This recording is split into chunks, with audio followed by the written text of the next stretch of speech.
నమస్కారం, వార్తలకు స్వాగతం. ముందుగా ముఖ్యాంశాలు. వ్యవసాయ శాఖ మంత్రి పేర్ని నాని మీడియా సమావేశం. చంద్రబాబు నాయుడు పవన్ కళ్యాణ్లపై ఫైర్.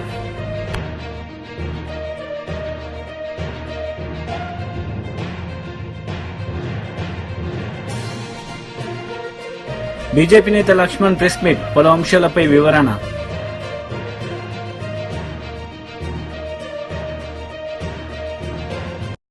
ఏపీ ప్రభుత్వ సలహాదారు సజ్జల రామకృష్ణారెడ్డి మీడియా సమావేశం నిర్వహించారు. ఈ సందర్భంగా చంద్రబాబు నాయుడు పవన్ కళ్యాణ్లపై మండిపడ్డారు.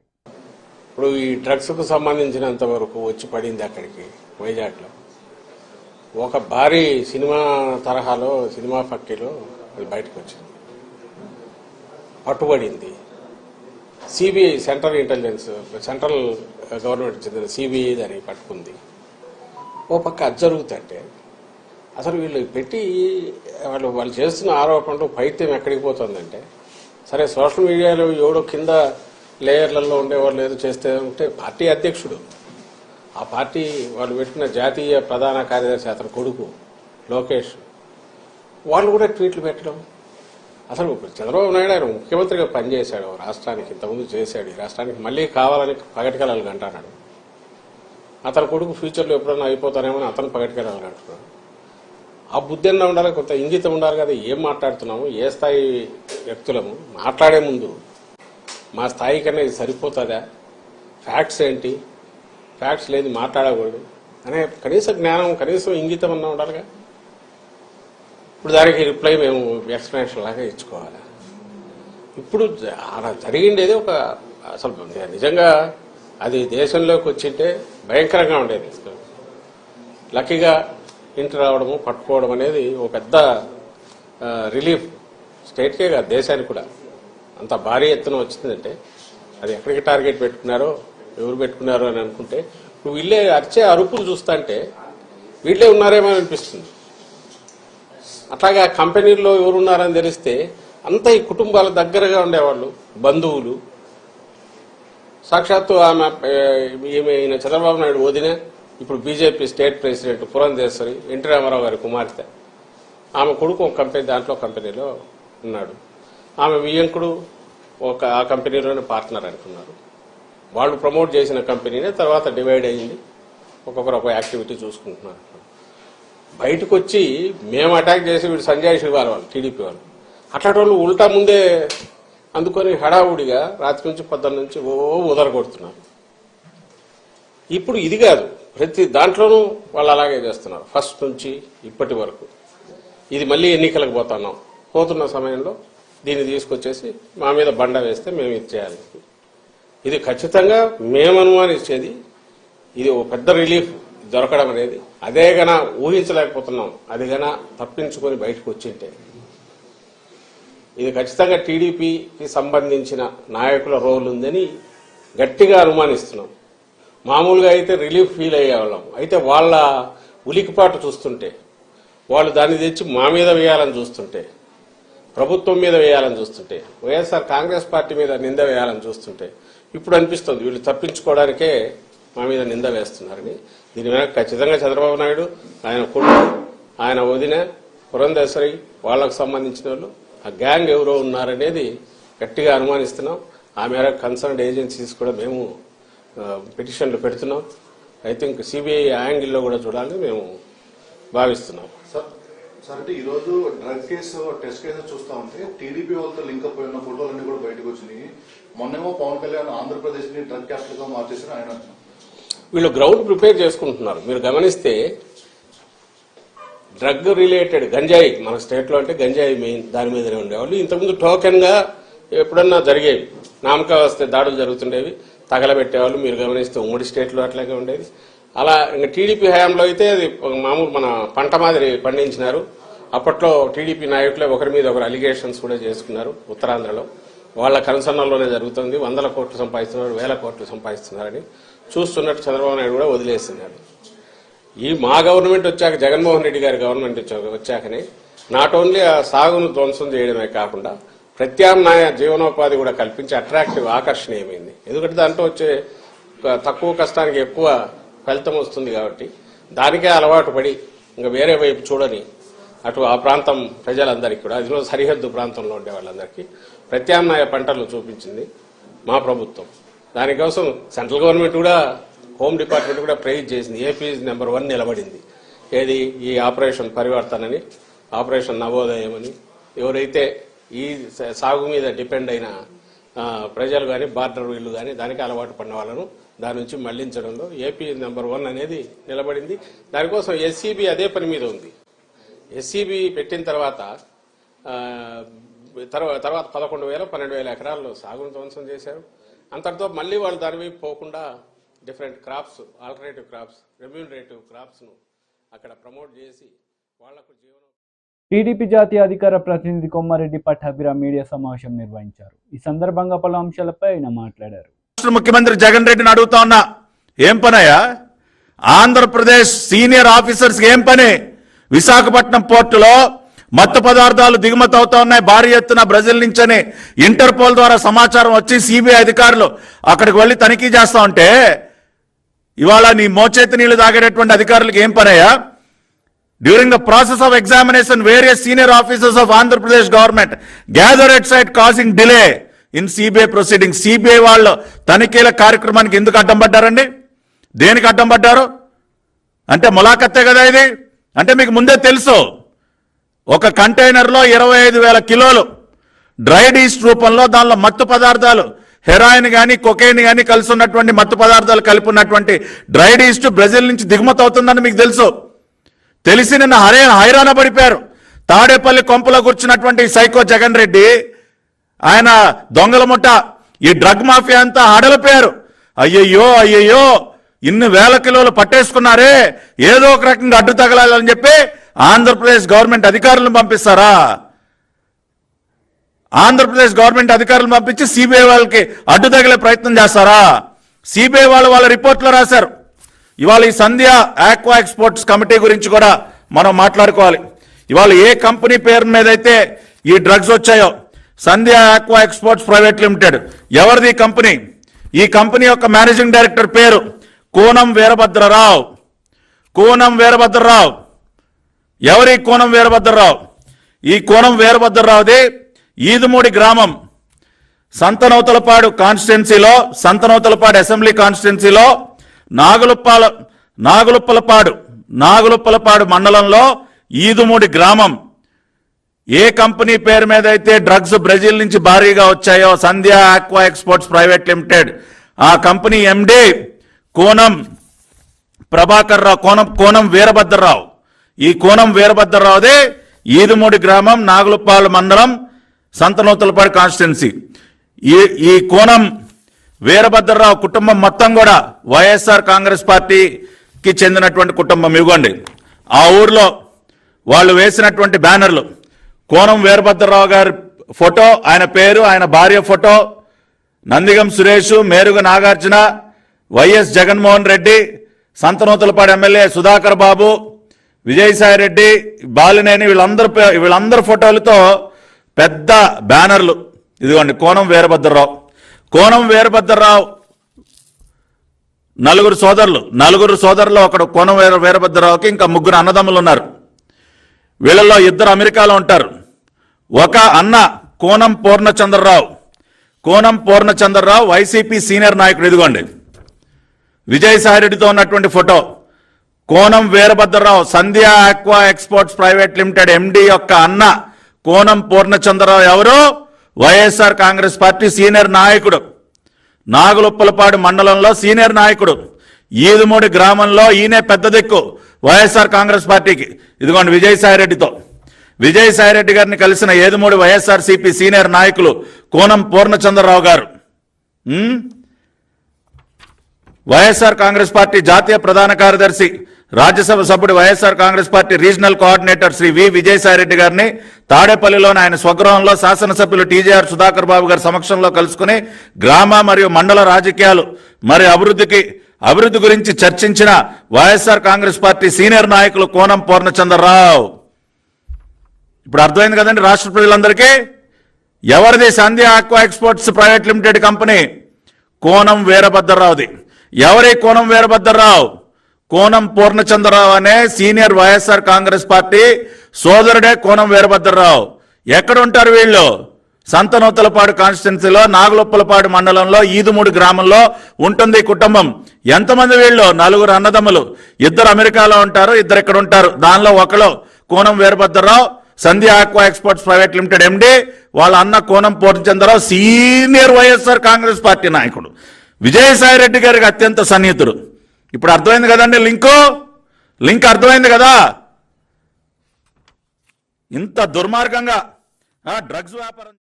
వ్యవసాయ శాఖ మంత్రి పేర్ని నాని మీడియా సమావేశం నిర్వహించారు. ఈ సందర్భంగా పలు అంశాలపై ఆయన మాట్లాడారు. కనుక తగు చర్యలు తీసుకుంటామని చెప్పని కూడా ఎలక్షన్ కమిషనర్ గారు చెప్పారు, స్టేట్ ఎలక్షన్ కమిషనర్ గారు. అలాగే నిన్న కూడా వైఎస్ఆర్ కాంగ్రెస్ పార్టీ తరఫున చంద్రబాబు నాయుడు గారు సతీమణి గారు పురంధేశ్వరి గారు భువనేశ్వర్ గారు మన్నించండి, చంద్రబాబు నాయుడు గారు సతీమణి గారు భువనేశ్వరి గారు నిన్న ఆవిడ ఎన్నికల నియమావళికి విరుద్ధంగా పక్కన ఎన్నికల్లో పోటీ చేసేటువంటి తెలుగుదేశం పార్టీ అభ్యర్థులు అలాగే ఎమ్మెల్సీ వీళ్ళందరూ ఉండగా ప్రజల్ని ప్రలోభ పెట్టేటువంటి ప్రయత్నం కింద వచ్చేటువంటి చెక్కుల పంపిణీ కార్యక్రమం, ఎన్నికల నియమావళికి విరుద్ధంగా ఆవిడ చెక్కులు పంచిపెట్టడం అనేది సాక్షాత్తు వాళ్ళ ఈనాడులోనే అచ్చు వేశారు. అమ్మగారు చెక్కులు పంచి పెడుతున్నారని చెప్పని ఇది ఎన్నికల నియమావళికి విరుద్ధం కాబట్టి ఖచ్చితంగా దాని మీద చర్యలు తీసుకోమని నిన్న ఇవ్వటం జరిగింది. ఈరోజు కూడా అయ్యా సిఇఓ గారు నిన్న ఇచ్చాం, దాని మీద ఏం చర్యలు తీసుకున్నారని కూడా వారిని అడిగాం. నేను జిల్లా కలెక్టర్లకి ఆ సంబంధిత జిల్లా కలెక్టర్కి రాస్తున్నాను, రాసి ఖచ్చితంగా ఎన్నికల నియమావళికి విరుద్ధంగా దాంట్లో చెక్ ఇవ్వటం అనేది పొరపాటు, చెక్ ఇవ్వటం అనేది కరెక్ట్ అయితే కనుక చర్యలు తీసుకోమని చెప్పని కూడా కలెక్టర్లకి ఆదేశాలు జారీ చేస్తాను సంబంధిత కలెక్టర్ అని కూడా వారు చెప్పడం జరిగింది. ఇది మరొకసారి. అలాగే ఈనాడు పేపర్లో ఇవాళ దుర్మార్గంగా కిరాతకంగా వైజాగ్ డ్రగ్స్ గురించి ఒక బ్యానర్ ఐటమ్ పెద్ద హెడ్లైన్స్తో రాయటం జరిగింది. దానిలో అంతా కూడా నల్ల ఇంకుతో రాసే నల్ల సిరాతో రాసే వార్త కంటే కూడా విషాన్ని ఉపయోగించి జగన్మోహన్ రెడ్డి గారి మీద విపరీతమైనటువంటి ద్వేషంతో కూడిన విషం అనే సిరాతో రాసినటువంటి వార్త ఎన్నికల కోడ్ ఆఫ్ కండక్ట్ కింద, మోడల్ కోడ్ ఆఫ్ కండక్ట్ కింద వస్తుంది. అది బేస్లెస్ ఎలిగేషన్స్ ఈ రాష్ట్ర ప్రభుత్వానికి, వైఎస్ఆర్ కాంగ్రెస్ పార్టీకి, మా నాయకుడు జగన్మోహన్ రెడ్డికి ఆపాదించేట్టుగా కిరాతకమైన వార్తలు ప్రజల్లో ఇమేజ్ డ్యామేజ్ చేసేట్టుగా ఈనాడు తప్పుడు వార్తలు రాస్తుంది. కాబట్టి ఈనాడు మీద కూడా చర్యలు తీసుకోమంటే దానికి కూడా చెప్పాం. అంటే ఆయన ఎలక్ట్రానిక్ మీడియా మీద గైడ్ లైన్స్ ఉన్నాయి కానీ ప్రింట్ మీడియా మీద లేదు అంటే వారికి కూడా చెప్పాం. మేము ఒక ఉత్తరం మీకు ఇస్తామండి, రిప్రజెంటేషన్ ఇస్తాం, మీరు ఢిల్లీలో ఉన్నటువంటి ప్రధాన ఎన్నికల అధికారికి కూడా రాయండి. వారి ఊహలో లేకపోతే ఎలక్షన్ కమిషన్ యొక్క ఉద్దేశంలో టీవీల్లో మాత్రమే తప్పుడు వార్తలు వస్తాయి, పేపర్ వాళ్ళు చాలా బుద్ధిమంతులు అనుకుంటున్నారేమో. పేపర్లో టీవీలని మించి తప్పుడు వార్తలు, విషం చిమ్మే వార్తలు ఎన్నికల్లో ఒక పార్టీని భుజానేసుకుని ఒక పార్టీ కోసం ఈ రకమైన తప్పుడు వార్తలు రాసేటువంటి అవకాశాలు ఈ ఆంధ్రప్రదేశ్ రాష్ట్రంలో మెండుగా ఉన్నాయన్న పేపర్లు ఉన్నాయి. కాబట్టి దాని మీద కూడా దిశానిర్దేశం చేసేట్టుగా వారిని కూడా ఇటువంటి తప్పుడు వార్తలు కేవలం ఎలక్ట్రానిక్ మీడియాలోనే కాకుండా ప్రింట్ మీడియాలో కూడా నిషేధాన్ని, లేకపోతే ప్రింట్ మీడియాలో కూడా రెగ్యులేషన్స్ని విధించేట్టుగా గైడ్ లైన్స్ ఇమ్మని కోరుతూ మీకు రిప్రజెంటేషన్ ఇస్తాం ఖచ్చితంగా. అంటే మీరు ఇవ్వండి, తప్పకుండా ఢిల్లీ రాస్తామని కూడా చెప్పారు. తెలుగునాడు అంగన్వాడీ డ్వాక్రా సాధికార కమిటీ రాష్ట్ర అధ్యక్షురాలు ఆచంట సునీత మీడియా సమావేశం నిర్వహించారు. ఈ సందర్భంగా పలు అంశాలపై ఆమె మాట్లాడారు. చెయ్యండి అని చెప్పేసి నీచమైన రాజకీయాలకు తెరతీస్తున్నటువంటి వ్యక్తి ఈ యొక్క ప్రభుత్వం, వైఎస్ఆర్సీపీ ప్రభుత్వం, అలాగే జగన్మోహన్ రెడ్డి ముఖ్యమంత్రి గారు. మరీ ముఖ్యంగా ఈరోజు చూస్తే ఆసరా కార్యక్రమాలని చెప్పేసి ప్రభుత్వ ధనంతో ఆసరా పండుగలను ఏర్పాటు చేసి 4వ విడత జనవరి 20వ తారీఖు నొక్కితే ఈ రోజు వరకు కూడా డ్వాక్రా మహిళల అకౌంట్లో డబ్బులు పడనటువంటి పరిస్థితి. దీనికి పెద్ద ఎత్తున పండుగలాగా ఏర్పాటు చేసి ఇవన్నీ కూడా ఈ కార్యక్రమానికి మోసానికి తెరతీసేటువంటి పరిస్థితి. డ్వాక్రా మహిళలందరినీ పిలిపించుకొని ఏదైతే రేపు ఎన్నికలలో మాకు సపోర్ట్ చేయండి, తప్పకుండా మళ్ళీ మమ్మల్ని గెలిపించండి, తప్పకుండా మీకు చీరలు ఇస్తాం, డబ్బులు ఇస్తాం, లేకపోతే కుక్కర్లు ఇస్తాం, ప్లాస్కోలు ఇస్తామని రకరకాల ప్రలోభాలకి గురి చేస్తూ నీచమైన రాజకీయాలకు తెరతీస్తున్నటువంటి వ్యక్తి జగన్మోహన్ రెడ్డి ప్రభుత్వం మాత్రమే. ఈ రోజు చూసినట్లయితే కొన్ని నియోజకవర్గాల్లో విజయవాడ సెంట్రల్ కానివ్వండి, పెనమలూరు కానివ్వండి, శ్రీకాకుళం కానివ్వండి, చంద్రగిరి కానివ్వండి, డైరెక్ట్ గా వైఎస్ఆర్సీపీ అభ్యర్థులు ఏ విధంగా మహిళలను డ్వాక్రా సంఘాలను ప్రలోభాలకు గురి చేసే చీరలు పంచుతామని చెప్పి రకరకాల మీటింగ్స్ పేరుతో వాళ్ళని పిలిపించుకొని మాకు సపోర్ట్ చేయండి అని చెప్పేసి వివిధ రకాల కార్యకలాపాలకు డ్వాక్రా సంఘాలని మాకు ఓట్ బ్యాంక్ గా కన్వర్ట్ చేసుకోవాలని చెప్పి వాళ్ళని లీడ్ చేస్తున్నటువంటి రిసోర్స్ పర్సన్స్ కూడా, ఆర్పీలను కూడా, వాళ్ళకు కూడా మేము మీకేదో చేస్తాం, తప్పకుండా రేపు రాబోయే రోజుల్లో డ్వాక్రా మహిళల్ని వైఎస్ఆర్సీపీకి ఓటు వేయండి అని చెప్పేసి బెదిరించే కార్యక్రమానికి తెరతీస్తా ఉన్నారు. అదేమని చెప్పేసి ప్రతిపక్షాలు నోరు విప్పి మాట్లాడితే భౌతిక దాడులు చేసే కార్యక్రమానికి అంత నీచమైన సంస్కృతి తెరతీసిన వ్యక్తి జగన్మోహన్ రెడ్డి ప్రభుత్వం. నిజంగా 5 సంవత్సరాల్లో మీరు చేసినటువంటి అభివృద్ధి డ్వాక్రా మహిళలకు ఏం చేశారండి? 5 సంవత్సరాల్లో డ్వాక్రా మహిళల సంక్షేమానికి మీరు చేసింది ఏమిటి? గత ప్రభుత్వంలో చంద్రబాబు నాయుడు గారు డ్వాక్రా మహిళల్ని తన మానసిక పుత్రికలుగా చూసుకొని ప్రపంచ చిత్రపటంలో చూపించి డ్వాక్రా మహిళ అంటే తన కాళ్ళ మీద తను నిలబడి కుటుంబానికి స్వాలంబనగా ఉండాలని చెప్పి మంచి సదుద్దేశంతో డ్వాక్రా గ్రూపుల్ని, డ్వాక్రా మహిళల్ని తయారు చేస్తే ఈ 5 సంవత్సరాల కాలంలో జగన్మోహన్ రెడ్డి గారు ముఖ్యమంత్రి అయిన తర్వాత నిజంగా డ్వాక్రా మహిళలు పడినటువంటి ఇబ్బందులు మామూలు ఇబ్బందులు కాదు. వాళ్ళ మీద కేసులు పెట్టడం, మీటింగ్స్కి రాకపోతే మేము మీకు లోన్స్ ఇవ్వమని చెప్పడం, అలాగే మీ కుటుంబ సభ్యులకి పెన్షన్ ఇవ్వనని చెప్పడం, ఇలా ఎన్నో బెదిరించే కార్యక్రమాలకి తెరతీసి డ్వాక్రా సంఘాలను నిర్వీర్యం చేసినటువంటి ఘనత వైఎస్ఆర్సీపీ జగన్మోహన్ రెడ్డి ప్రభుత్వాన్ని మాత్రమే. ఈ రోజు ఏ మొహం పెట్టుకొని మీకు డ్వాక్రా సంఘాలను ఓట్లు అడగటానికి వస్తా ఉన్నారు జగన్మోహన్ రెడ్డి గారు? రాష్ట్రంలో 1,14,00,000 మంది డ్వాక్రా మహిళలు ఉన్నారు. మీకు ఒకసారి ఆలోచన చేసుకోండి, డ్వాక్రా సంఘాలకి నేను ఏమి చేశాను అని చెప్పేసి, ఏ విధంగా వాళ్ళ అభివృద్ధిలో నేను పాటుపడ్డాను అని చెప్పేసి ఒక్కసారి మీరు ప్రశ్నించుకుంటే డ్వాక్రా గ్రూపులకి ఈ 5 సంవత్సరాల కాలంలో మీరు చేసినటువంటి సంక్షేమం ఏంటి? ఏదైతే అభయహస్తం పేరుతో వాళ్ళు దాచుకున్నటువంటి 2,000 కోట్ల రూపాయల సొమ్మును కూడా మీరు మరలించుకున్నారు అంటే, అలాగే వాళ్ళు పొదుపు చేసుకున్నటువంటి మూలధనాన్ని కూడా ఇళ్ల నిర్మాణాల పేరుతో అవి కూడా మీరు నిజంగా దొంగతనం చేశారని అనాలి జగన్మోహన్ రెడ్డి. మహిళలు దాచుకున్నటువంటి డబ్బు మీద కూడా బ్రతికాడు అంటే ఈ ఒక ముఖ్యమంత్రి అండి? ఇంత నీచ చరిత్ర ఉన్నటువంటి ముఖ్యమంత్రి రాబోయే రోజుల్లో ఉండరు, చూడరు అనేది కూడా ఈ రోజు రాష్ట్రంలో మహిళలందరూ కూడా అనుకునేటువంటి పరిస్థితి. ఆల్రెడీ వాలంటీర్లతో మీటింగ్స్, ఆల్రెడీ సచివాలయ ఉద్యోగస్తులతో మీటింగ్స్, కుల సంఘాలతో మీటింగ్, మత సంఘాలతో మీటింగ్స్ ఏర్పాటు చేస్తూ ఏదైతే ఈరోజు ప్రభుత్వం మీద ఉన్నటువంటి విపరీతమైనటువంటి వ్యతిరేకతతో, ఓటమి భయంతో చెయ్యని ప్రయత్నాలు BJP leader Laxman press meet నిర్వహించారు. ఈ సందర్భంగా ఇరు పార్టీలపై ఆయన మండిపడ్డారు. వేసుకోవడానిక వాటాలు పంచుకోవడానికి అనేటువంటి అనుమానం వ్యక్తమవుతుంది. ఇప్పటికైనా మరి ఈ ఎన్టీపీసీ మరి ఇప్పటికీ 3 ఉత్తరాలు ఈ ప్రభుత్వాలకు రాసినా మరి చీమ కూర్చున్నట్టుగా లేదు. కాబట్టి ఈ వేసవి కాలంలో ముఖ్యంగా రైతులు గ్రామాల్లో, పల్లెల్లో పశువులకు కూడా నీరు లభించే దుస్థితి వచ్చే ప్రమాదం ఉంది. కాబట్టి ఇప్పటికైనా కళ్ళు తెరిచి మీరు భక్తు రాజకీయాలు చేసినప్పటికీ, పీసీ అధ్యక్షుడిగా ఉన్నప్పటికీ, గేట్లు తెరిచినప్పటికీ దీని మీద కూడా దయచేసి దృష్టి సారించి తెలంగాణ నుంచి, అంధకారం నుంచి ఆదుకోవాల్సిందిగా కూడా నేను ఈ ప్రభుత్వానికి, రేవంత్ రెడ్డి గారికి నేను విజ్ఞప్తి చేస్తాను.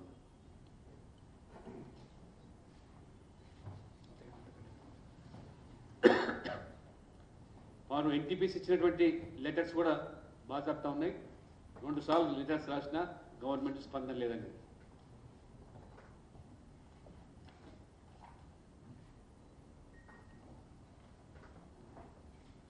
So thank you. Rahul Gandhi మాట్లాడుతూ అకౌంట్ ఫీడ్ చేయడం వల్ల కనీసం రైతు టికెట్లు కూడా మా దగ్గర డబ్బులు లేవు, ఇండియాలో డెమోక్రటిక్ లేదని మాట్లాడుతున్నారు సార్. రాహుల్ గాంధీ గారికి రాజ్యాంగ సంస్థల మీద విలువ లేదు, నమ్మకం లేదు. కోర్టుల మీద నమ్మకం లేదు, దర్యాప్తు సంస్థల మీద నమ్మకం లేదు. ఇవాళ ఢిల్లీ హైకోర్టు చంపపెట్టు లాంటి తీర్పునిచ్చింది. ఇవాళ మీ బ్యాంకులు అకౌంట్ సీజ్ అయిన మీద హైకోర్టు జోక్యం చేసుకునే ప్రసక్తి లేదు. ఆ సీజ్ చేసుకున్నటువంటి ఆ ఫ్రీజ్ అయినటువంటి అకౌంట్స్ తెరిపించడానికి ఏమాత్రం కూడా సుముఖం. అంటే మీకు న్యాయస్థానాల మీద నమ్మకం లేదు. మీకు ఇన్కమ్ ట్యాక్స్ వాళ్ళు తాకి తెలిస్తే దానికి జవాబు చెప్పి తప్పైతే పెనాల్టీలు కట్టి పోల్సింది పోయి ఎంతసేపు రాజకీయంగా మీరు దుమ్మెత్తిపోయారు. చివరికి కోర్టుల మీద కూడా వారు ఆ రకంగా వక్ర భాషను చెప్తున్నారంటే దేని మీద మీకు అంటే మీరు చెప్పిందే వేదం కావాలా? మీరు చెప్పిందే ఇవాళ ఒక రాజ్యాంగం కావాలా? హైకోర్టు ఇవాళ ఢిల్లీ హైకోర్టు ఇచ్చింది, నువ్వు హైకోర్టు మా అకౌంట్స్ తెప్పించమని చెప్తే ప్రసక్తే లేదని చెప్పింది హైకోర్టు. ఇంతకంటే ఏం కావాలి? ఇంకా రాహుల్ గాంధీకి ఎంతసేపు ఈ దేశం మీద, ఈ దేశ ప్రజాస్వామ్య వ్యవస్థ మీద విషం చిమ్మడమే. నరేంద్ర మోడీ గారి మీద ఉన్న అక్కసును ఈ దేశం మీద కూడా, ఈ దేశమే కాదు విదేశాలకు వెళ్ళినప్పుడు కూడా ఈ దేశంలో మైనార్టీలకు భద్రత లేదని, ప్రజాస్వామ్యమే లేదని, అంటే దేశం యొక్క విలువను కాలరాసే విధంగా మాట్లాడుతూ ఉంటే ప్రజలు గమనిస్తూ ఉన్నారు. కాబట్టి ఖచ్చితంగా ప్రజలు ప్రజాస్వామికంగానే ఈ పార్టీలకు వీరికి ఖచ్చితంగా బుద్ధి చెప్తారు. బీఆర్ఎస్ ఎంపీ కూడా ఢిల్లీలో మాట్లాడుతూ ఈ రాజకీయ కక్షపూరితమైన అరెస్టులు కేజ్రీవాల్ కలిసేది ఏం చెప్పండి? ఏం చేసి కోర్టులు చెప్తున్నాయి, ఎంక్వైరీలు జరుగుతున్నాయి, జైలు పాలు అవుతున్నారు, కింగ్ పిన్నులు అన్ని తేలిపోతున్నాయి. అదే కోర్టులు చెప్తున్నాయి కదా. ఇవాళ కోర్టులు ఎందులో మేము జోక్యం చేసుకోమంటున్నాం.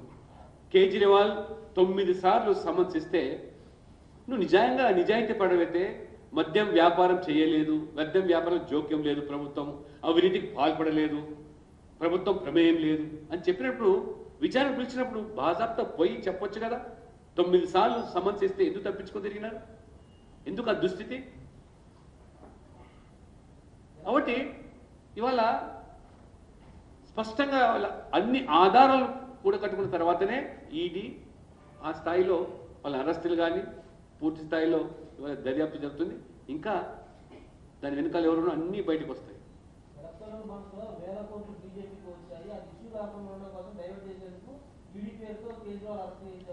ముందు నువ్వు జరిగింది తప్ప లేదా ఇవాళ కోర్టు తెలుస్తా ఉన్నది. ఇవాళ కోర్టు జోక్యం చేసుకోమని చెప్పింది నీకు, అరెస్ట్ చేయకూడదు అని చెప్పి.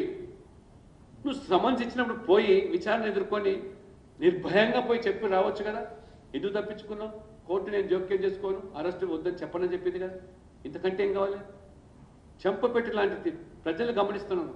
ఈ అవినీతి వ్యతిరేకంగా పోరాటంలో నువ్వు దిగి ఆ రోజు అన్నా హజారే నాయకత్వంలో అవినీతి పాడుతుందని చెప్పి ఇవాళ అవినీతి కింగ్ పిన్గా మారామని చెప్పి ఇవాళ సంస్థలు చెప్తా ఉన్నాయి.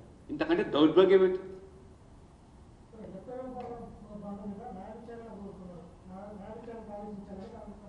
కోర్టు ప్రకారంగానే బ్యాంకు ఇవాళ అన్ని రకాలుగా వారికి సమాచారం ఇస్తుంది, అన్ని లెక్కలు బాజాపుతుంది. ఇవాళ ఒకసారి ఆలోచన చేయండి. ఈ బాండ్లు రాకపోవడము, నల్లధనం ఏ రకంగా క్యాష్ రూపంలో మారిందో ఇప్పుడు బాండ్ల రూపంలో బాజాప్తా వస్తూ ఉంటే ఎందుకు ఇబ్బంది? వాళ్ళు బాజాప్తా ఇచ్చినారు, బాండ్ రూపంగా ఇచ్చినారు, దొంగచాట్ని ఇవ్వలేదు. గతంలో మీ హయాంలో మీ ప్రభుత్వాలు దొంగచాట్న తీసుకున్నారు, లెక్కలు లేవు, ఎవరికి ఎంత ఇచ్చినా తెలియదు. ఇప్పుడు బాజాప్తా ఎవరికి ఎంత బాండ్ ఇచ్చాం బాజాప్తా లెక్కలు ఉన్నాయి. తప్పేంది అట్లా? నల్లధనాన్ని అరికట్టే చర్యలు తీసుకుంటా ఉంటే మీకు ఎందుకు కడుపు నొప్పి? కాంగ్రెస్ లీడర్ కోమటిరెడ్డి రాజగోపాల్ రెడ్డి మీడియా సమావేశం నిర్వహించారు. ఈ సందర్భంగా పలు అంశాలపై ఆయన మాట్లాడారు. అవకాశం రాష్ట్ర అభివృద్ధిని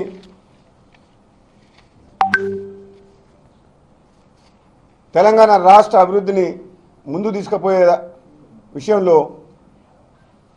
మా అధిష్టానం అవకాశం ఇస్తే తప్పకుండా నా సేవ చేస్తాను నేను. ఇప్పుడు భువనగిరి ఎంపీతో పాటు పార్లమెంట్ ఎన్నికల్లో మెజార్టీ ఎంపీ స్థానాలు గెలవాలని కాంగ్రెస్ పార్టీకి నా సూచనలు కూడా చేస్తున్నా, సలహాలు కూడా ఇస్తున్నా. పార్టీ ఆదేశిస్తే 17 పార్లమెంట్ స్థానాల్లో ప్రచారం కూడా చేస్తా. మీకు అందరూ తెలుసు, నేను మొన్న ఎలక్షన్లో కూడా మునుగోడుతో పాటు నకరికల్లు, భువనగిరి, ఆలేరు, తుంగతుర్తి, సూర్యాపేట నియోజకవర్గంలో కూడా నాకున్న తక్కువ సమయంలో కూడా అన్ని నియోజకవర్గాల్లో ప్రచారం చేసి కాంగ్రెస్ పార్టీ అభ్యర్థుల ఎమ్మెల్యే అభ్యర్థుల గెలుపు కోసం కృషి చేసిన. మళ్ళీ కూడా ఇప్పుడు కాంగ్రెస్ పార్టీ అధిష్టానం ఏ నిర్ణయం తీసుకున్నా సరే, ఎవరికి టికెట్ ఇచ్చినా, భువనగిరి ఎంపీ టికెట్ ఇచ్చినా రాష్ట్రంలో హైయెస్ట్ మెజార్టీతో గెలిపిస్తేందుకు ప్రయత్నం చేస్తుంది. ఈ కాంగ్రెస్ పార్టీ పేదల పార్టీ. తెలంగాణ ప్రజలందరూ కూడా పేదల రాజ్యం వచ్చింది, తెలంగాణ ఇచ్చిన కాంగ్రెస్ పార్టీకి అండగా ఉండాలని చెప్పి కాంగ్రెస్ పార్టీని అధికారం అప్పచెప్పిండ్రు. తెలంగాణ వచ్చిన తర్వాత మొట్టమొదటిసారి అధికారం వచ్చింది. ముఖ్యమంత్రి రేవంత్ రెడ్డి గారి నాయకత్వంలో ప్రతి ఒక్కరం కూడా తెలంగాణ కాంగ్రెస్ పార్టీ ఇచ్చిన హామీలని నెరవేర్చేందుకు 6 గ్యారంటీలతో పాటు గతంలో రాష్ట్రాన్ని అప్పుల పాలు చేసిన తెలంగాణని గాడిలో పెట్టాలని చెప్పి ఈ ప్రభుత్వం పనిచేస్తుంది. కాబట్టి మేమందరం ఐకమత్యంతో ముందుకు పోతున్నాం. మా అభిమానులు, కార్యకర్తలు కూడా ఎవరు కూడా మీరు ఆవేదన పడాల్సిన అవసరం లేదు. ఎంపీ టికెట్ విషయంలో అధిష్టానం తీసుకున్న నిర్ణయానికి మనందరం కట్టుబడి కాంగ్రెస్ పార్టీ అభ్యర్థిని మనం గెలిపించుకోవాల్సిన బాధ్యత మన మీద ఉంది. ఈ ఎన్నికల కోడ్ వచ్చింది ఒకటి, మంత్రివర్గ విస్తరణ మిగిలిపోయి ఉంది. అధికారంలోకి వచ్చినాం కాబట్టి కొత్తగా అంతా సెక్రటరియట్ కానీ అధికారులు కానీ. వార్తలు ముగించే ముందు ముఖ్యాంశాలు మరోసారి. వ్యవసాయ శాఖ మంత్రి పేర్ని నాని మీడియా సమావేశం. చంద్రబాబు నాయుడు పవన్ కళ్యాణ్లపై ఫైర్.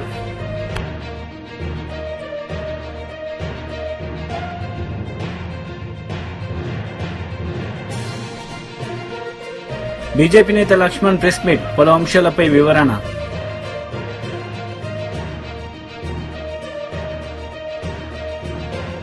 ఈ వార్తలు ఇంతటితో సమాప్తం. తిరిగి ప్రసారమయ్యే వార్తల్లో మళ్ళీ కలుద్దాం. అంతవరకు సెలవు.